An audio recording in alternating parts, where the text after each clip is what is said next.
March 14, 1944, 4:10 a.m., near Saint-Lô, Normandy. The fog was thick enough to swallow light. Hedgerows stood as pale silhouettes against a gray sky, their outlines smudged by moisture. In a barn that smelled of rust, hay, and old diesel, Corporal Edwin Graves sat at a field table beside a cracked transceiver. The German markings on its panel were still fresh from last week's capture. The air was cold and stale, his breath faint against the steel. He'd been under orders to remain silent until a verified frequency arrived from command. But the convoys he was tracking, 24 Allied fuel trucks hidden under tarpaulins, were already moving into the open. Without a signal confirmation, their route would intersect with an enemy column within the hour. The rule said wait. The ticking in his wristwatch said otherwise. The static in his headset pulsed like distant breathing. Each turn of the dial revealed fragments of voices, German syllables clipped and mechanical. He logged every shift in tone with pencil strokes so tight they tore the paper. His hand shook, not from fear, but from the calculation. Frequency, offset, transmission pattern. The barn's single lamp hummed, its filament quivering in rhythm with the generator outside. The machine's vibration passed through the floorboards, a quiet reminder that power and silence could not coexist for long. Graves adjusted the coil again. Beyond the fog, the faint echo of engines carried through the hedgerows. Diesel throttles, synchronized, patient. The sound of a system ready to move. By regulation, his next act would be treason. To broadcast first meant exposure. To remain silent meant a convoy's destruction. He looked at the barn door, wet wood chained from inside, and understood that his world had narrowed to one frequency band. A single pulse of sound could determine whether the night ended in ignition or invisibility. He opened the transmitter log, wiped his hand on his sleeve, and pressed the send key. The tone went out, a short burst, then another. The static folded over it like snow. For 3 seconds, nothing. Then a return ping, sharp, deliberate, confirming the German channel was live. Graves's deception held. He spoke in short, confident German, imitating the clipped rhythm he'd studied from recordings. Unit Delta 4 requesting alignment update. The response arrived almost instantly. A map coordinate, precise and deadly. The enemy believed him. They had just revealed their convoy route. Graves copied the coordinates, tore the page, and stuffed it into the lining of his boot. The moment he switched off the set, the silence returned like a wave collapsing. Outside, a bird shifted on the rafters. The world resumed its waiting. By dawn, the Allied trucks had rerouted south, guided by the numbers Graves had smuggled through an intercepted signal. When German armor advanced, they found empty roads and false tire tracks drawn through mud, the ghost of a vanished column. In the official report, there was no mention of a false transmission, only a single note. Enemy failed to intercept supply route. Cause unknown. Graves was reassigned 2 days later to a maintenance unit. No medal, no citation, just a sealed file. Years later, the barn rotted back into the soil. The field around it was planted with corn, the hedgerows trimmed, the road paved smooth. The frequency he chose that night, 6.178 MHz, remains unlogged in any archive. But every system still depends on one moment of disobedience to stay alive. Would you have broken the silence? Before the war, Edwin Graves was a telegraph engineer in Bristol. His world revolved around signals, lines of copper, measured resistance, the pulse of code across distance. He worked in silence, his hands steady even when the signal wasn't. Faults that baffled others revealed themselves to him not through diagrams, but rhythm. He could sense where a wire had faltered by the way the tone bent, by how the pulse stuttered in its return. He never called it talent. It was a habit of listening until the world aligned again. When the war began, the ministry didn't recruit him for courage. They recruited his precision. He was sent first to Cairo, then to occupied France, placed under the pretense of a German-trained technician, a collaborator in uniform, fluent in radio jargon and industrial repair. He adjusted transmitters for officers who never learned his name. His cover depended not on speech, but silence.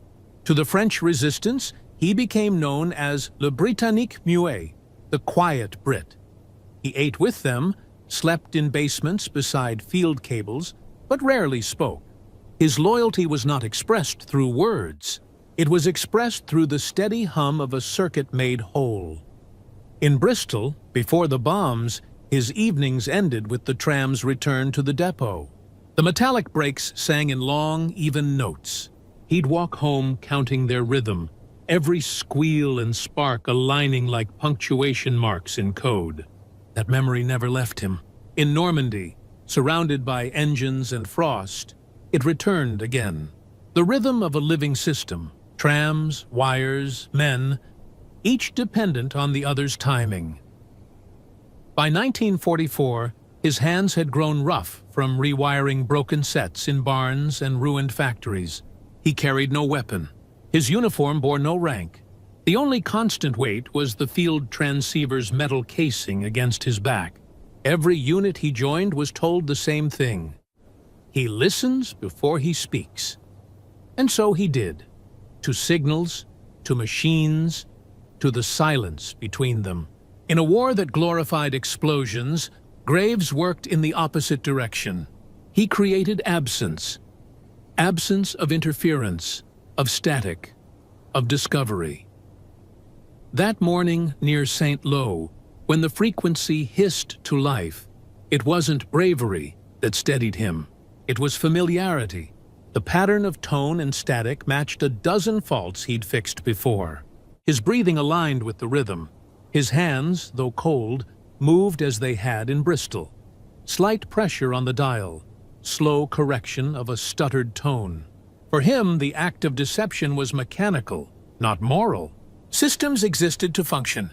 His only rule, the signal must be clean. Industrial lines of war mirrored the telegraph networks he once serviced. Vast, impersonal, dependable. Oil drums, supply trucks, relay posts, all parts of the same circuit. Men like Graves were its resistors, balancing the current so nothing burned too hot. Machines were not instruments of destruction to him.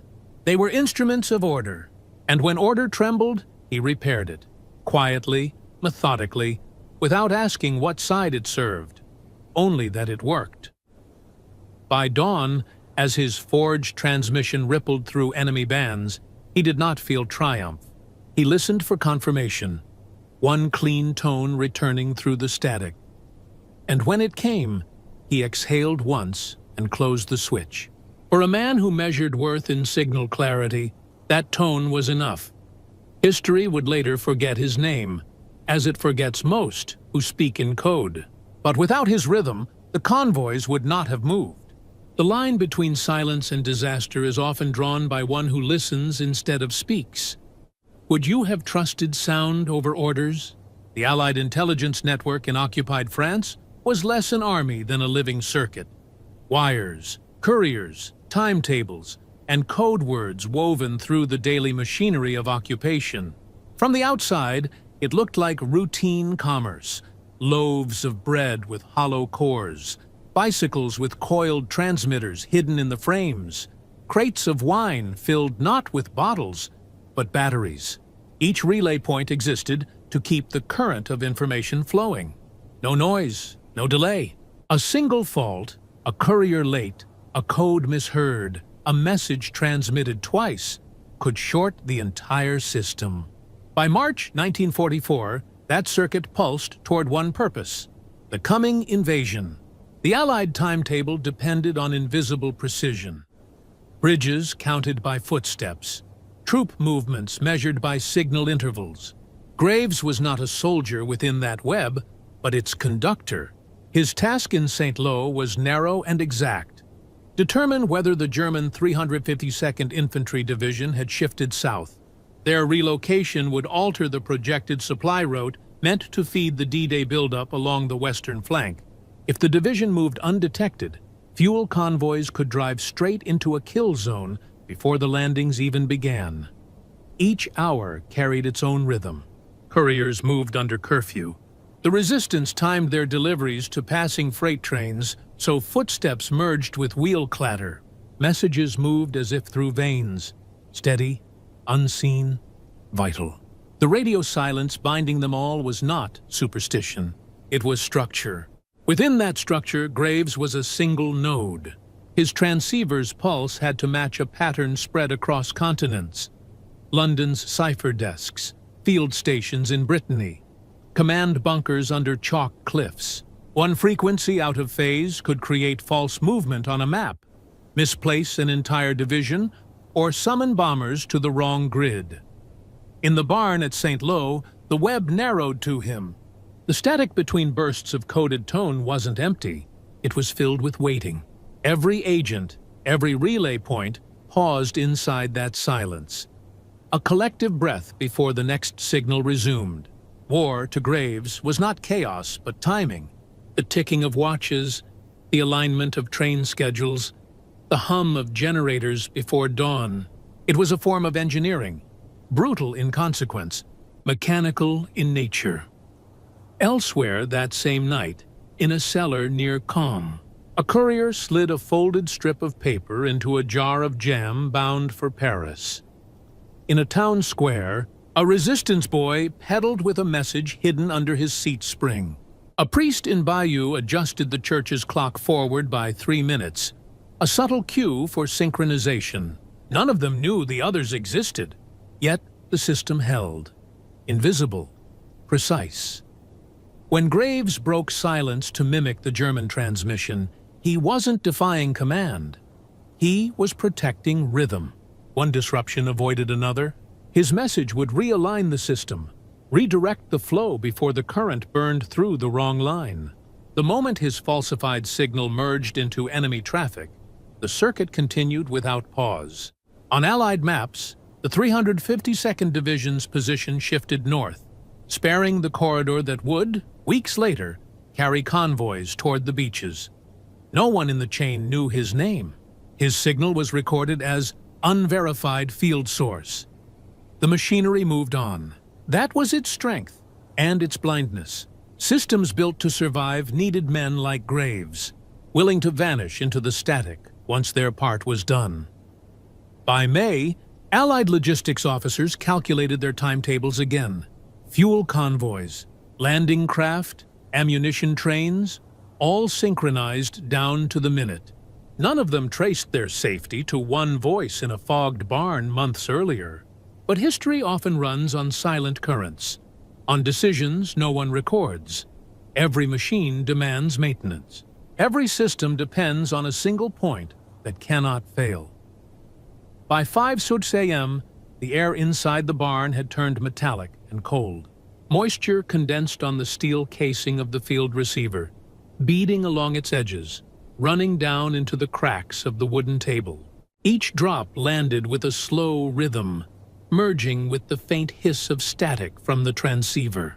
Graves sat still, headset pressed to one ear, the other listening to the quiet world beyond the walls. A world where nothing moved too quickly. The ground outside had hardened overnight. Frost clung to the grass, dull and unmoving in the half-light. Through the static, Morse pulsed faintly, clipped, precise, German.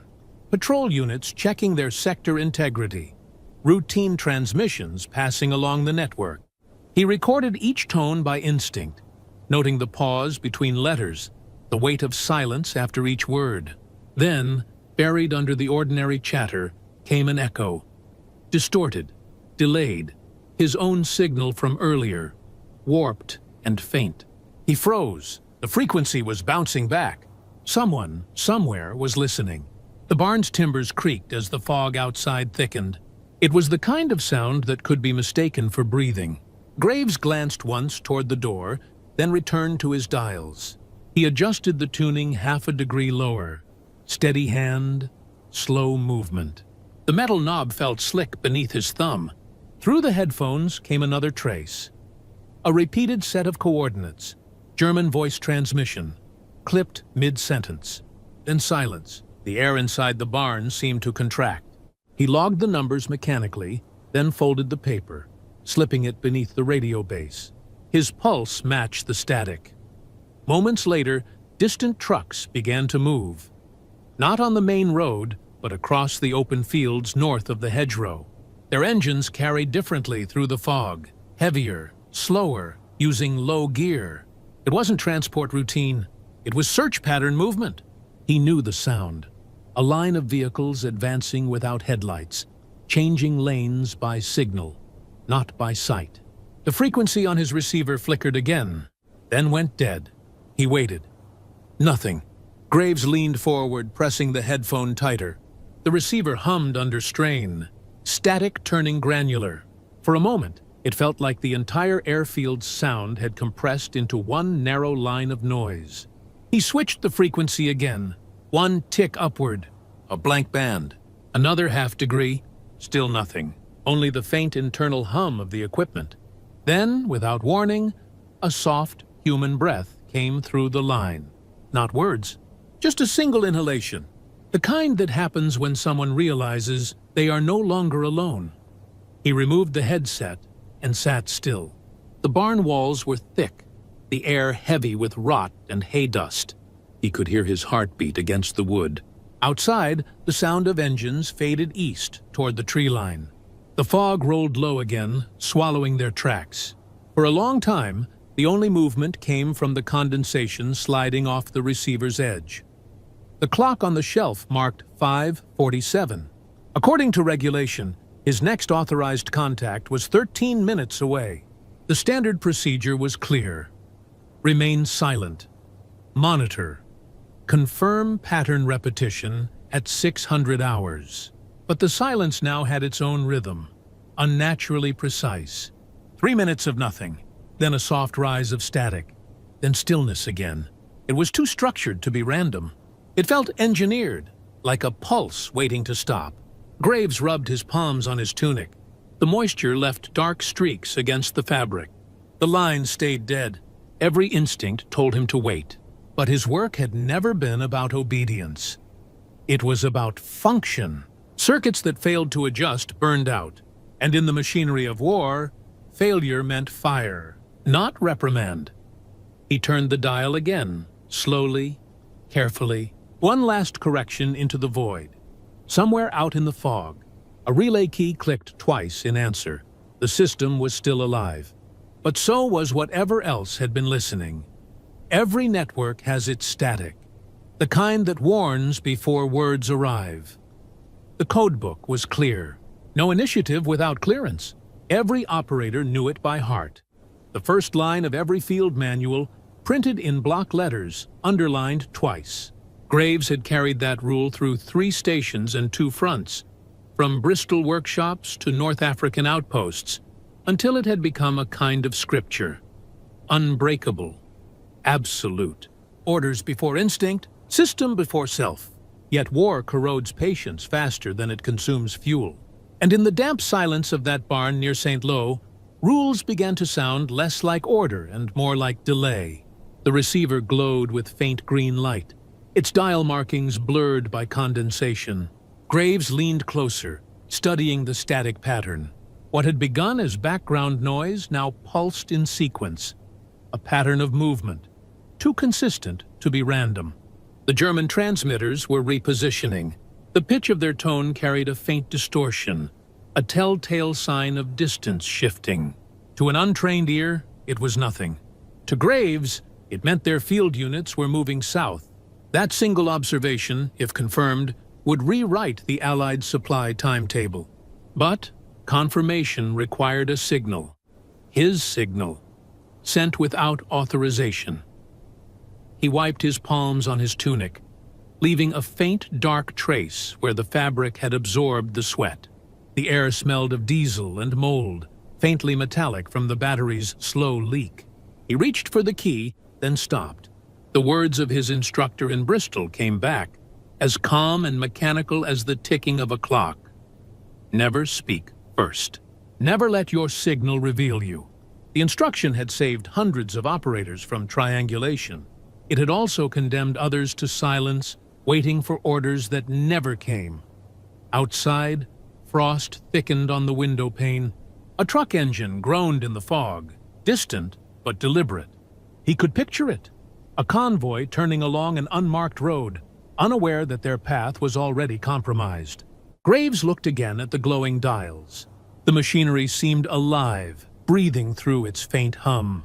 The line between obedience and paralysis narrowed to a single decision. He could wait for the scheduled contact at SO-600, or he could break the code. He traced a finger across the Morse key, feeling the cold brass under his skin. The rule said silence preserved the system, but silence was also what broke it. For every convoy that moved without warning, for every unit left unalerted, the cost of obedience compounded. Systems are built on trust, but they survive on correction, and no circuit ever stayed functional without resistance. The generator outside coughed once, then steadied. A thin wisp of exhaust seeped beneath the door. Graves exhaled through his nose, slow and measured. Then he spoke, not to anyone, but to the machine. 3 meaningless syllables, improvised, quiet. The receiver clicked once, transmitting the sound into the fog. It lasted less than a second. Yet in that second, everything that had held him in stillness broke. The transmission carried across the hedgerows, merging with the enemy's frequency. He waited. The static trembled, then replied, faint, distant, but real. A German operator answered with acknowledgement protocol. The illusion was complete. Graves's false signal had passed as authentic. The confirmation he needed arrived encoded within it. The enemy's movement had indeed begun southward. He marked it down, tore the slip from his logbook, and sealed it into a waterproof envelope. When it was done, he sat back. The air was colder now. The light of the receiver dimmed with the battery's fatigue.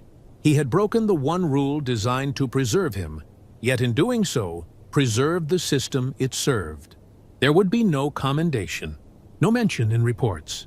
The war's machinery would turn on, blind to the hand that had kept it aligned. Rules make systems predictable, but men make them work. The transmission lasted 3 seconds. A soft pulse, 3 syllables, 1 false call sign. The tone carried clean through the fog. Steady, disciplined, artificial. Then silence. The static filled the gap, rough and uneven, like air passing through dust. Graves sat motionless, headset pressed against one ear, hand still on the key. He waited. Seconds stretched, uncounted. Then 2 clicks. Pause, 4 more. He wrote them down without hesitation, marking the gaps between each return click. To an ordinary listener, it was meaningless, stray interference, routine static. But to Graves, trained in rhythm and wire, it was precision. The spacing between the clicks was wrong, slightly wider, a delay of half a second. The kind that came not from hesitation, but distance, 20 kilometers farther east than where the transmitter should have been. A simple error of habit from the German operator. Spacing that exposed the truth. Their signal truck had already moved. The 352nd Division was no longer centered in St. Lo. It was on the road, repositioning south toward the Allied corridor. Graves let the numbers settle on the page, tracing each space with his pencil. The world outside stayed still. The barn's air was cold enough that his breath fogged the paper. The faintest hum of diesel drifted through the walls. One of the resistance trucks idling beyond the hedgerow, waiting for word that would never officially exist. He checked the codebook one last time. Procedure required confirmation by higher command. That could take hours, maybe longer. The field lines were too fragile for repetition. One more transmission might burn the deception he had built. He folded the paper, tore the top edge, and slipped it inside his jacket. His duty, by every manual, ended there. But in practice, his silence now carried more weight than any spoken order. Through the transceiver, the static began to fade, replaced by the low hum of a steady carrier wave.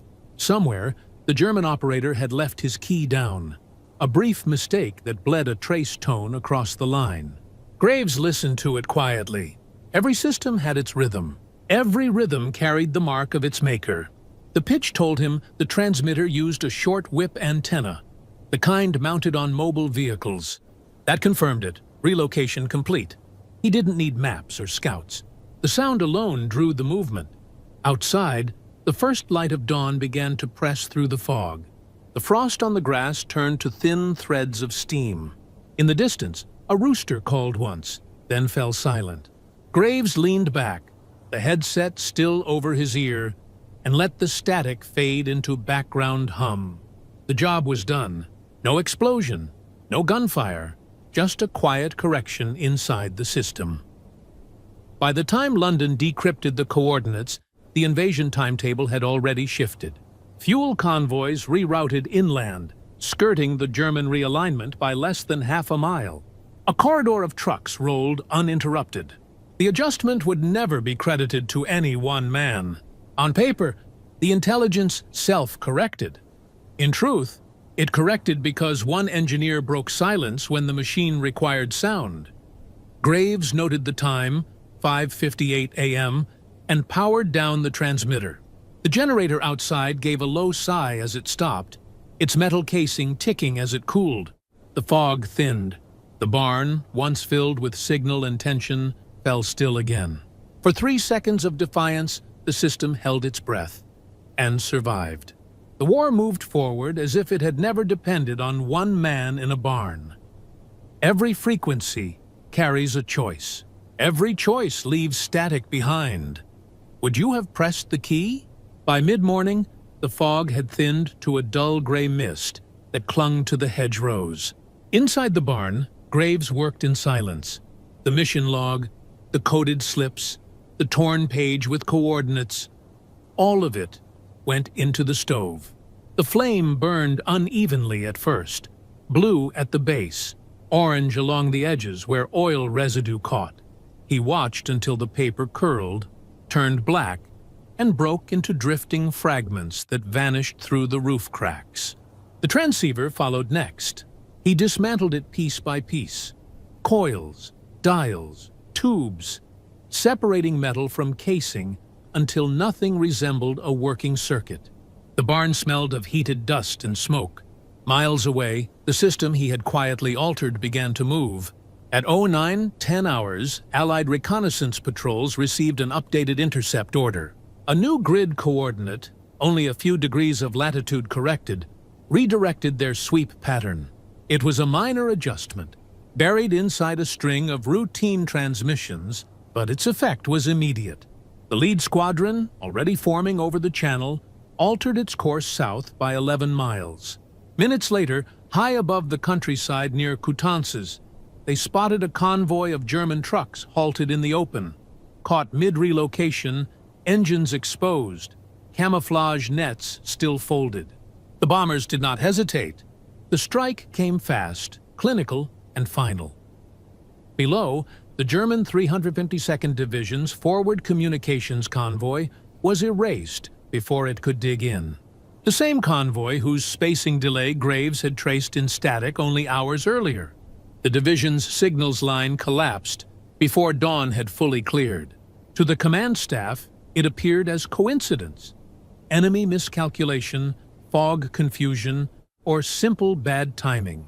But the record of that morning's frequency shift existed only in one place, a charred entry on a field notebook now turned to ash. Graves didn't know the outcome then. By noon, his receiver was gone, his uniform jacket folded into a satchel, and the barn's ashes scattered under a thin layer of straw. He sat outside on a fence rail, the air warmer now, hands wrapped around a tin mug that had long since gone cold. A resistance courier arrived on a bicycle just after midday. A boy no older than 17, mud splattered to his knees. He handed Graves a folded slip of paper, unmarked, unsealed.